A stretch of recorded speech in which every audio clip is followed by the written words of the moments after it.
You know, I've always been fascinated with the chateaux of France. Let me just put some perspective into the chateaux of France before we get into today's episode. There are said to be around 40,000 of them.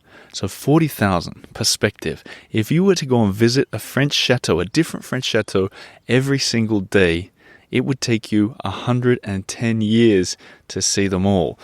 Now, what you need to know about chateaux is typically, and I'm really making this simple, typically they're either old and medieval, built as sort of fortresses to protect from potential invasions, or they're typically very beautiful, built in the Renaissance style to show wealth and a kind of opulence in the countryside or the community where they were built. What's always fascinated me about the chateaux is who lives in them, who owns them, and how do they make it work? Especially in this modern era where the internet has allowed what were once very small communities to be absolutely enormous. So in today's episode, I'm going to delve into some intriguing ways people are making chateaux in France work. My name is Oliver G. This is the Eiffel Tower's AB season, and C is for Chateau.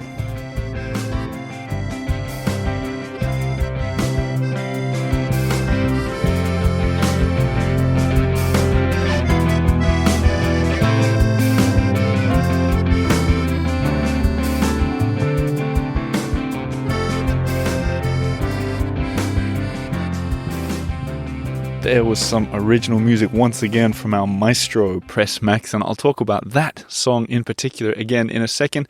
But let's talk about chateaux first. If you listen to this podcast for a long time, you'll know that I have featured a lot of them on this show. A lot. Even going as far back to when I first moved to France in those early years, I celebrated my 30th birthday by renting a fairly cheap chateau, to be honest. That's one of the cool things. They can be quite accessible. And that one that I rented, we got, I think it was 20, 25 people, maybe 30 people together.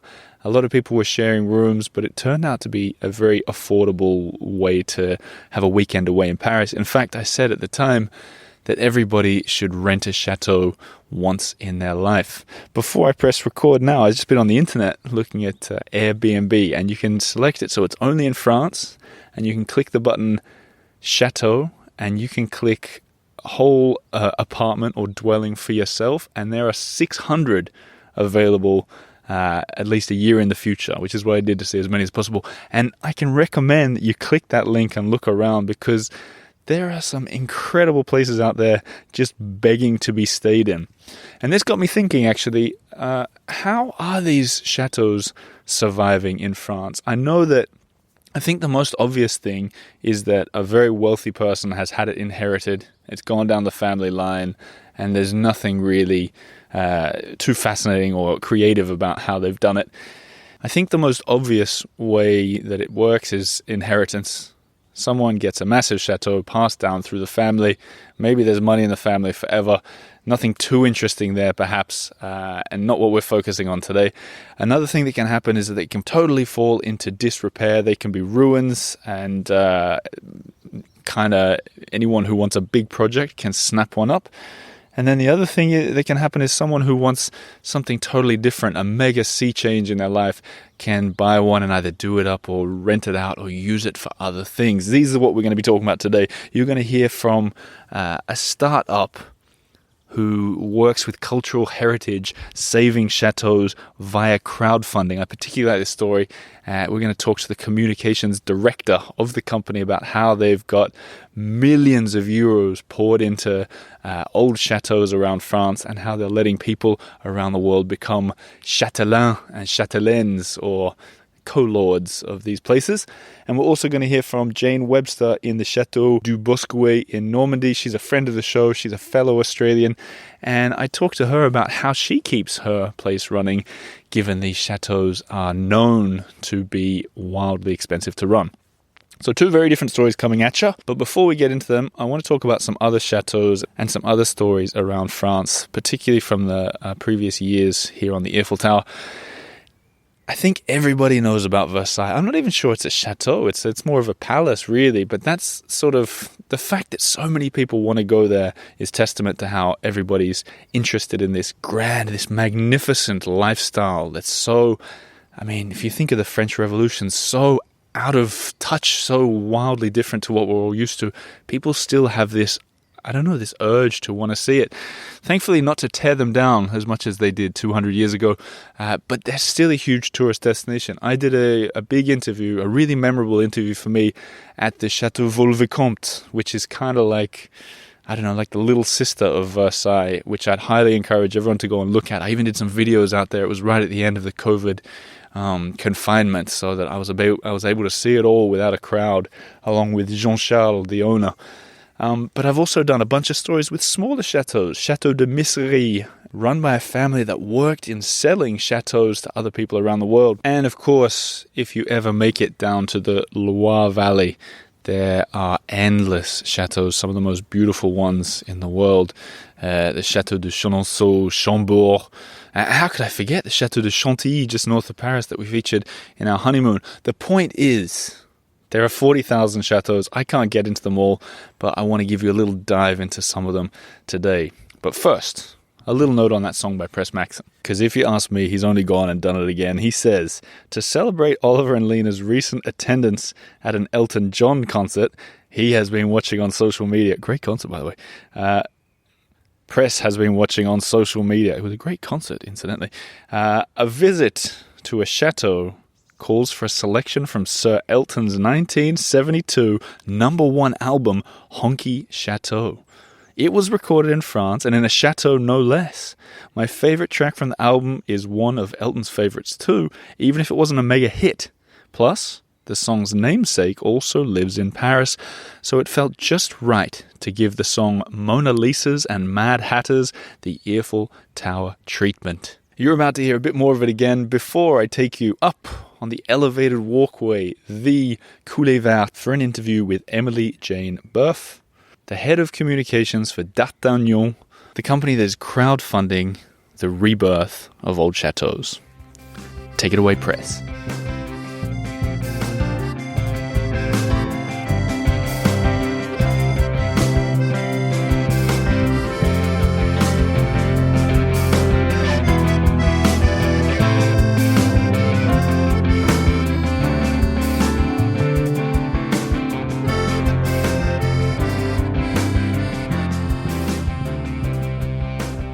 Emily Jane, how you doing? I'm very good. Thank you for having me today. On the Coulée Verte. Yeah, beautiful location in the center of Paris. It feels like, and maybe people can hear the traffic in the background, the birds in the trees. It feels almost like being out at a chateau, except for the cars. Yeah, exactly, except for the cars. So, before we get into your cool project and everything, personally, do you like chateaux? Is this a thing you're into? What I love is more culture and the larger meaning of it. Chateaux, I started obviously getting more involved in the chateaux with my project, and I've discovered such fascinating historical details and anecdotes of France. I don't know how many thousands of castles are in France, so let's talk about that for a sec. I think when people think about French and chateaux, they think probably think Versailles straight away, and then they think of the big famous ones dotted around in the Loire Valley. Mm-hmm. But like you said, there's thousands of them, and many of them are in disrepair, needing saving, basically. Exactly. And is that how your company sort of stepped in? Yeah, exactly. There's thousands, like you said, of castles that the owners can't really afford to maintain anymore, or that are just completely abandoned with no one. And the state obviously can't fund tens of thousands of castles in France, so that's where Dartagnans steps in, indeed. But like, when you say that they're expensive, they're just like, for people who've never even considered this, like, is it the electricity cost? Is it fixing the leaking ceilings? Where does it get expensive? Well, the castle itself, it's not that expensive. I mean, you can get a castle for a couple of €100,000, but then it's maintaining it. Over time, it gets very worn down over time. So it's just a continuous source of funding. Yeah. So let's talk about Dartagnan, named after the Musketeers? Yeah, exactly. So what happened here? We say you stepped in. You had this idea, or someone in your company had this idea to essentially crowdfund. Essentially, the concept is to save chateaux. I don't know. Like, I think skeptical people will be like, "What do you mean save chateaux? Is this crowdfunding so some guy can get rich and own 1,000 chateaux in France, or what's the actual idea here?" The actual idea is it goes a little bit further than crowdfunding, because people are involved, financially involved in the process. They become shareholders of the castle, so they have one or several shares and can really be part of the project and participate in the decision making. Have some dividends if one day the castles become profitable. Although that's not the main reasons why people participate in the projects. But what is the main reason? There's many main reasons, but I would say the main one is probably just to participate in cultural heritage preservation. Some of them also just to say that they, just for the fun of saying they are co-châtelains, we say in French co-lord in English. Well, I think it's like, some people sell asteroids or pieces of planets or something like that, and it's always like weirdly appealing. It's like, ooh, I could have an asteroid. Yeah. That's something that I needed, exactly. Or something that I never needed but want. And I remember, I think you guys reached out to me. It was ages ago now, but we just haven't managed to make it work until today. And I was like, my first thought was, I don't know if the interview is going to work, but I wouldn't mind becoming a châtelain, because I've always liked that word as well. I don't think it exists in English, like someone who... Yeah, I don't know how to translate it, co-lord, but that's not really... I like lord as well, a co-lord of a chateau. But for the people who are wondering, like, it starts kind of cheap. And it feels like I'm trying to sell it here, but I'm genuinely curious. What's the cheapest way for me to become a co-lord of one of these places? Well, it depends on the chateaux. We have 4 chateaux that we've saved with this concept, but the Chateau de la Motte Chandonnier, for example... You have to say that slower for us. Sorry, the Chateau de la Motte Chandonnier. Chateau de la Motte Chandonnier? Exactly, which is in the Loire Valley, so that's the first chateau that we saved. That one, the share started at 59 euros, and now today is at 79, because it's been 5 years, and now so many projects have developed around the castle. But yeah, basically for 50 to 70 euros, people can have one share of a castle, of a French castle, which is pretty really cool. Yeah. I love it. And this chateau, hard to pronounce, beautiful to look at. It's a great one that you started with, and I love, and we'll talk about that in a second, but I love the idea of preserving them. Like, that's such a nice thought, because otherwise they just, like, they essentially, it feels like they just get worse, these chateaux with time, just get worse and worse, and eventually there's no saving them. But this one, let's talk about say it one more time for me. It's so Chateau de la Motte Chandonnier. Chandonnier. Does it not have a nickname? Chateau de la Motte? No, actually, Motte Chandonnier. All right, but it's like, this is a serious chateau, a big, beautiful one with a moat and big turrets and ceilings that surely needed replacing over time. When your team looked at it, did you get a quote of how much it was to just get it going again? Like, was there a price on it? Are you going to need 5 million for this or something? Well, when we discovered it, it was abandoned. Nobody. Well, I don't know exactly who owned it, but it was in complete ruin and closed to the public, obviously. And our project was never to completely renovate or reconstruct towards like the original aspect, but it was more to consolidate the ruins so that it would not get worse, which we did. But obviously rebuilding it as it was would just, it would be completely unaffordable. And also the interesting part of this castle is that it had a huge fire 100 years ago that completely destroyed the ceilings and the whole interior part of the castle. And today there's all kinds of vegetation, trees, plants that grew and that are luxuriant vegetation in the center of the castle. And that's also what makes its magic today. But they're still in there?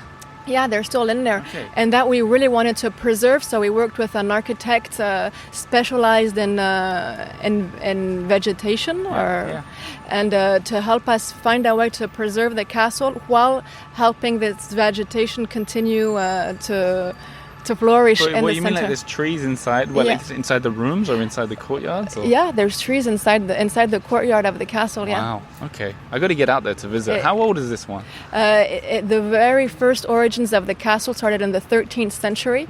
But since then, obviously, multiple families have added, constructed, and added pieces. So it really got its original form that we know today in the 19th century. But what I don't understand is like, so these get passed down through the generations forever, essentially, and then someone somewhere owned this chateau, and do they know that they own it typically? Like when you guys are scouting for new chateaus to resuscitate, essentially. Is there someone out there who's like, finally, payday, come and buy it off me? Is that what happens? Or are there places where people don't even know who owns them anymore? Or It depends on the chateaus, but most of the time, yeah, there's one owner that bought it, I don't know, ages ago and just is letting it rot, basically. Yeah, and they're super happy to be relieved of that weight because it's just a financial gouffre, as we say in French. Gouffre. Financial... How do you spell it? Gouffre. Like a burden, I guess. Yeah. But so then part of the raising the money was to buy it off this person as well? That's part of the cost? Or? Yeah, exactly. Okay, wow. So when we have a campaign, we separate it in several phases. The first phase is always buying the castle itself. And then the second phase is usually consolidating the ruins and then being able to open it to the public. So creating like a visiting mediation visit around the castle, and then on it goes to different paliers, so different steps. Sure. Of and the now campaign. This one, the Chateau de la Motte-Chandonnier, Yeah, very good. has been around for 5 years. Well, it's Yeah. been around forever, but 5 years that you guys have been working for it. Exactly. Now it's starting to be sustainable, and you can have events there and so on. Is the goal to eventually do weddings and stuff there? Is that kind of what you're thinking? Well, what we really want to do is create these unique touristic locations around the world, but obviously to have it economically sustainable, we do need to have a little bit of privatizations like weddings. So the whole challenge is finding the balance between keeping the cultural aspect and at the same time generating income. So for the Chateau de la Motte-Chandonnier, for example, it's open all year long through visits, events, but we have maybe 10-15 Privatizations. Yeah, that's almost as hard to pronounce, isn't it? For companies or weddings, and we have actually some American couples that have asked us to get married in the Chateau de la Motte-Chandonnier. There might be more now after this podcast comes out. Who knows? I want to talk about the other 3 chateaus that you've got as well. Are they similarly spectacular? Are they? What's the vibe on these ones? Yeah, they're all quite spectacular. Well, I'm not objective on that part, but they all have really a different universe. This Motte-Chandonnier is really a fairy tale castle with the vegetation, the incredible architecture. There's another one which is not too far from La Motte-Chandonnier, which is really a medieval universe, a huge medieval castle. The most recent one we acquired is north of Paris. It's actually a 19th century castle, but it has a strong historical anchorage because the French soldiers during First World War, they combated in that castle. So yeah, each castle has its universe, and we try to create like a storytelling around each castle. And so when the people become a co-châtelain or châtelaine, does that mean that is it for each of the chateaus, or is it for the company? It's for each chateau has a company that manages the chateau. So obviously, we need to have a team on site to do the visits, to maintain the castle.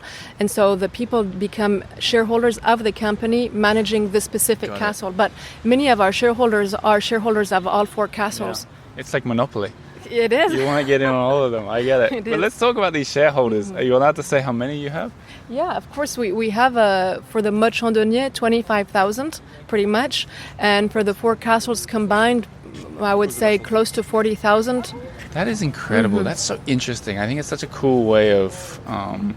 I know you said it's not crowdfunding, but getting a crowd together to make something happen. Yeah, around a common goal. Yeah, I love it. And what are these people in generally like? I know that you got a lot of French people, but in terms of people from abroad,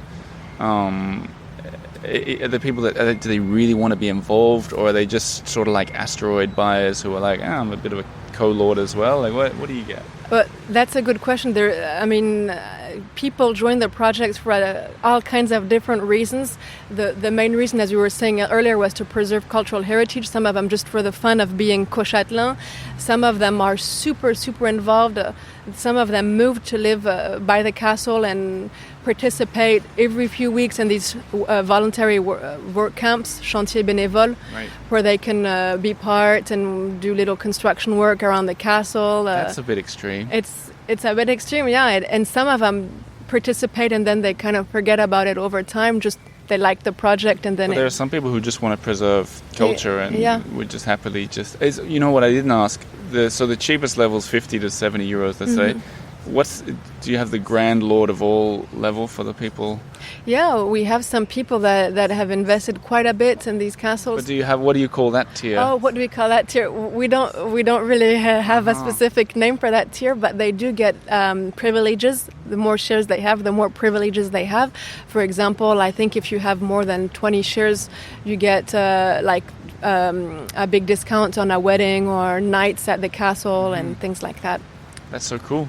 Okay, so what about what's next? Like, are you constantly searching for new chateaux? Is Dartagnan wanting to save all 20,000 chateaux needing repair? Is that the goal, or what's going on? Well, that was the goal initially. We were thinking, okay, one castle a year is our objective, but obviously we already have 4 castles and we're a team of less than 10 people, so that's a huge amount of work. Now we really want to focus on our 4 castles that we have now.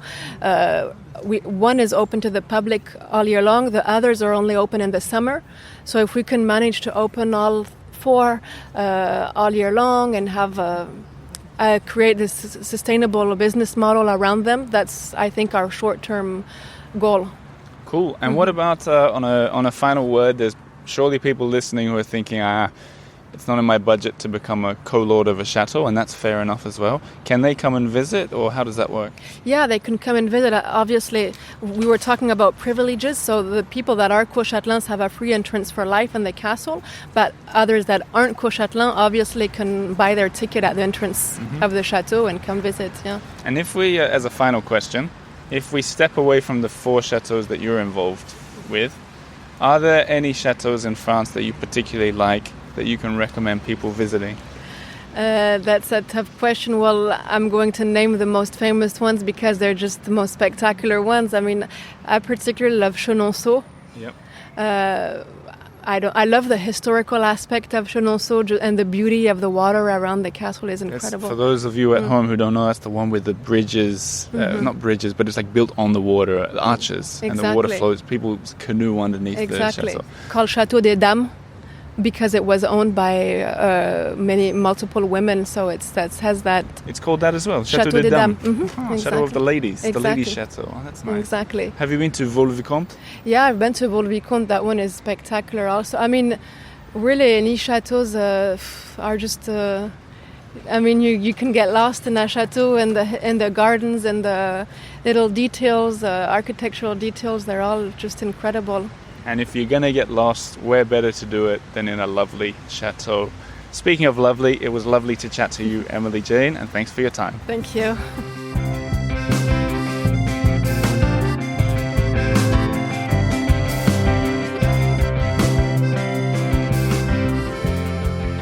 So there you have it, Emily Jane talking with the sound of the birds in the background up on the Coulée Verte in the 12th arrondissement of Paris, the elevated walkway. What a fascinating story. I love that idea. And I just want to say, that story, me talking to Emily Jane, that took almost a year and a half to happen. She reached out to me a year and a half ago and she said, here's a project I think you and your listeners would like. And I responded, I love it. I love the crowdfunding idea. I think a lot of you guys know that's what I use, not just for the books that we've done in the past, but also to fund the Eiffel Tower through Patreon.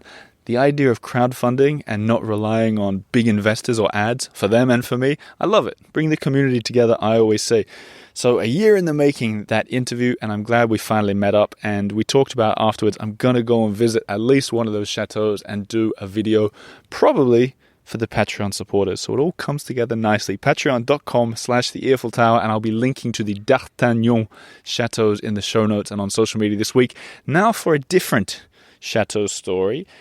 Regular listeners will remember Jane Webster. She's an Australian. She lives in Normandy. She and her husband bought a chateau, the Chateau de Bosgouet. Beautiful place. And she had a pretty unique way of raising money to cover the chateau costs. And you'll hear from the very beginning, there are unexpected costs all the time when you're talking about French chateaux.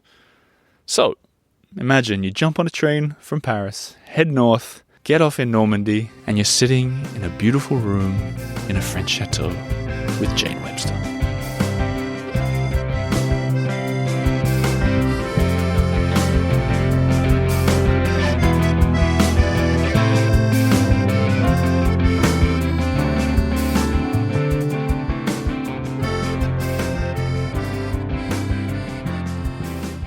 Jane Webster, how are you doing? I'm doing very well. Oliver, how are you? I'm always in a good mood when I'm sitting inside a chateau in Normandy on a beautiful day as well. It is a beautiful day. It is the most glorious spring day, and it's lovely to have you here. It's always a treat. What for the people at home, can you explain what room we're sitting in? We are sitting in the gilded sitting room, which is pretty much authentic. We really haven't done anything except furnish it. But as I was showing you, there's a leak from a bathroom above, which we just found 2 nights ago. Is this like a perpetual thing? Always. With a chateau, there's always something that goes wrong. What if what's your knee-jerk reaction to people when they say, should I get a chateau myself? I'd first ask their age. Okay. 48. You're not 48. No, but I'm imagining. I'm trying to guess the average age of the I listeners. think it's too old. Oh, really? So what's the prime age? Well, we bought this when I was 40. Okay. And I think we just slipped in the nick of time. Really? Yeah. Because it's hard work. It's a lot of work. And, post-COVID, you can't get a lot of people to come and help at the moment. I want to talk a little bit about your journey of how because I imagine with all the thousands, maybe tens of thousands of chateaux, a big question for everyone, unless you're a billionaire, is how to fund the project, right? And I want to talk a bit about how you've done it, but also your opinion on how other people are doing. So we'll start with you. You've been doing it for 17 years-ish, and you've come into the residency idea, but it didn't start like that, did it? No, I mean, my dream, I'm a bit of a fairy tale girl, always have been. And when we bought the chateau, Pete said to me about a month after we'd bought it, can you think of anything that we could do that would maybe make an income? Because, we can't buy a place like that and have no income. And I said, well, I'm going to write a book. And he said, and I'm sure it'll be a lovely book, but what if no one ever publishes it? Yeah. And we never sell any copies. And I was just peeved. I thought, he doesn't believe in my book writing skills. And then I went and had a coffee with my mum. And my mum said, well, darling, he has a point. You're not J.K. Rowling. Right. I said, we don't know that I'm not J.K. Rowling. And so then I was peeved with her. And she said to me, I want you to go home and I want you to get out a piece of butcher's paper. And I want you to go back to your earliest childhood memory. And I said, oh, Mum, what? You want me to brainstorm? She said, I want you to mind map. And she said, but I want you to be really specific about it. Go back to your earliest childhood memory, draw and write and doodle whatever it was that gave you pure joy, and you could do it all day long. And I rolled my eyes, but went home and did it. And my earliest childhood memory was me with my dolls in my mother's dining room, making beds for them, making little posies. My parents were both antique dealers, so we had all these little pharmaceutical, tiny little bottles, and I'd put flower arrangements in each of those. And I had a little china tea set, and I'd set up all my dolls. And then I went a bit further on and staying with my grandparents in central Victoria in Australia and, getting all the vegetables from my grandfather's vegetable garden each morning. He'd put them all in the basket and I'd take them back in. And my nana had set up a trestle table in this sort of lean-to on the back of an old Victorian house. And she said to us, girls, do whatever you like there. You can make as much mess as you like. So I'd put all the vegetables on the trestle table and then run around the house and pick up all the, knickknacks and trinkets and frames and put those down the other end. Put my little sister on one side and put myself on the other side with a basket on my arm. And all of a sudden I realised that was a French farmers market, even though I'd never been to France. Wow. Yeah. And so I had all these funny little pictures and words and skills and activities, and then I wrote in the middle of that piece of paper, "At my French table." And that ended up being the name of the first book that I wrote. Which went gangbusters. That did go gangbusters. It was, but I think it went gangbusters for a reason. There wasn't anything in that genre at the time. Is there too much now? I think it's become very popular. Yeah. But it seems that it's almost insatiable. No one ever gets sick of the French story. Right. Which I believe is because of the way that the old skills of France are still being kept. Where through the métiers. Have you ever heard about those old? It's like the old. What do you call it? An apprenticeship. Right. And they go in and they might learn how to become a tassel maker. Well, it can take 10 years to do the apprenticeship in Parmentier. Wow. And anyway, that's how I came up with the French table. So you got a book that brought in some income, but then it turned into a business card that most people didn't throw away. Like a 2-kilo business card. Yeah, it was amazing. And it was never the intention, but the publishers could see the correlation between the two, and they actually insisted in putting a final chapter in that first book, which was all about my very first group that ever came here. Right. And so initially, it's people would come up here for a week from Paris. Yeah. You pick them up Paris, show them around, a little bit of Northern very France. food and wine orientated. Right. So every second afternoon there was a cooking class that culminated in a 4-course dinner at the Chateaux. Right. Every other day, we were at Giverny, we were at Deville and Honfleur and Pont-Audemer and we went up to the D-Day beaches and to Mont Saint-Michel. So then what made you want to change it into a month-long residency?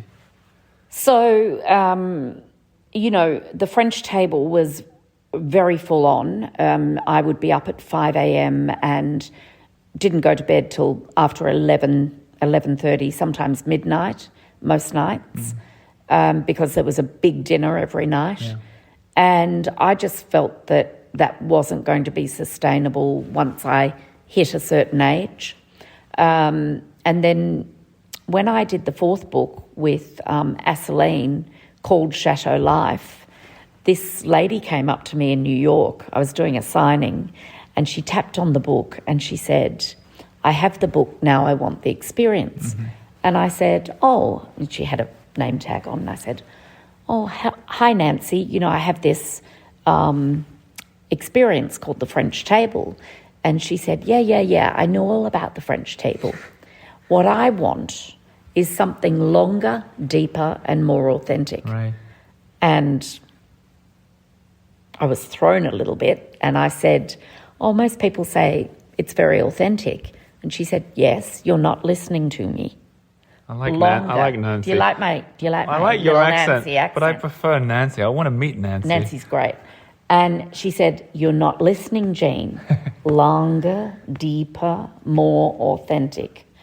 And I left that signing and went back to my room and pulled up a Word document from about 10 years earlier that I had written, and it was called the French Table Club.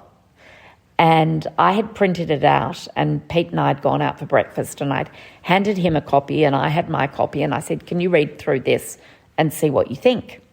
And he got about halfway through and he said, "Ugh, it reeks of timeshare." And I said, "Oh." And we both screwed it up and threw it away.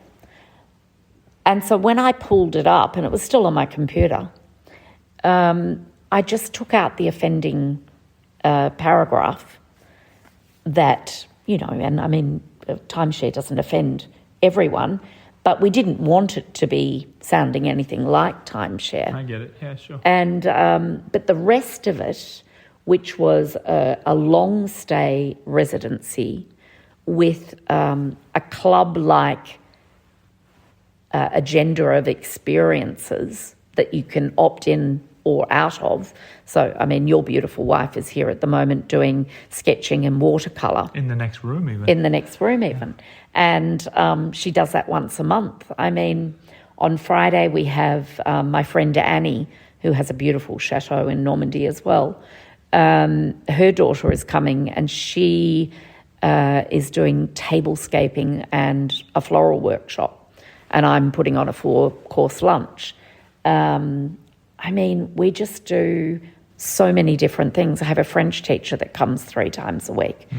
As a person living in Paris, I have to say the problem with life in a chateau is you're not close to anything. Oh, but you are. I mean, I go to Paris every Monday on the train, which is quick and easy, and that's the start of my week. But then the rest of the week, I have things like I go to, for example, Deauville. And I love to go there on Tuesday or a Friday to the market. And then after the market, I'll go to Le Drakkar, which is a, Deauville institution. We're not here to talk about Deauville, though. Oh, I know, but, I'm just giving you that as an example, Oliver. Okay, so plenty to do nearby. Plenty to do nearby. But some people, like 2 of the ladies we have here at the moment, they have their own car here and they go off and do their own thing every day. And then there's a family-style dinner each evening for anyone, again, who would like to join the table. They don't have to. And what about, given that there's so many of these chateaux around with a lot of expats running, foreigners running, not everyone's written a best-selling book as a business card. That was pretty clever, really, wasn't it? Considering clever. I didn't know what I was doing. So what do you think about all the other people who are using many sort of imaginative and interesting ways of making their own, paying their own way with the chateau? Have you got ways that you're like, oh, now that is clever, or do you think other people are? I think there's lots of clever ideas that are going on at the moment. I think stick to what you're good at, find your niche, and stay in your own lane. And, I think it's wonderful that everybody's finding different ways to do that. Some people say to me, I don't know how you do what you're doing. Like, it's a month at a time and the guests never stop. But it's far more sustainable than a week long of a 16-hour day. You've seen what I've done today. I potter around my house. I've made sandwiches for everyone for lunch. I've poured champagne for the artists. I miss the champagne. I know, there's still some there. Okay. After we're finished, you can go and get one. You're not driving after all. No, I'm not driving. And, I basically have opened up this house for people to experience what it's like to live in a French chateau. And it's very real in that sense. So I'm not panicked about a leak. It happens. Whereas when I had the French table, I would have been panicked about that because it was a short luxury experience. This is longer, deeper, and more authentic. So it's kind of like stay in your own lane, and it doesn't have to be the fast lane. No, exactly. A good lesson for us all, maybe. I was told that once by a very dear friend, and I've never forgotten it. I think I've always done it, but she said it so succinctly. Find something that you love, that you're good at. Create something really beautiful each and every day, and stay in your own lane. I love it. On that note, I'm going to make a beeline for the champagne. Okay, and I'll join you. Okay, great. Well, nice to chat to you again, Jane. Lovely to chat to you.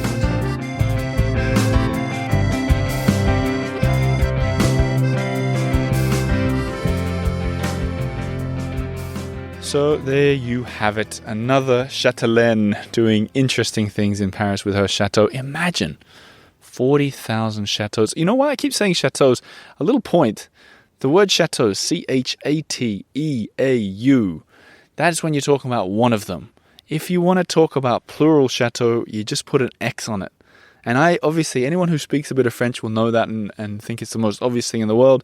But anyone who's learning or who doesn't speak it at all, that's why you sometimes see an X on the end. It's a plural. So fascinating to talk to these people about their respective chateaux with an X. And who knows, maybe some of you listeners out there will end up either becoming co-lords or co-ladies of a Dartagnan or guests at Jane Webster's lovely chateau in Normandy. I hope you do both, to be honest, or if you can manage it, get a few friends together and rent a chateau like I did for my 30th birthday.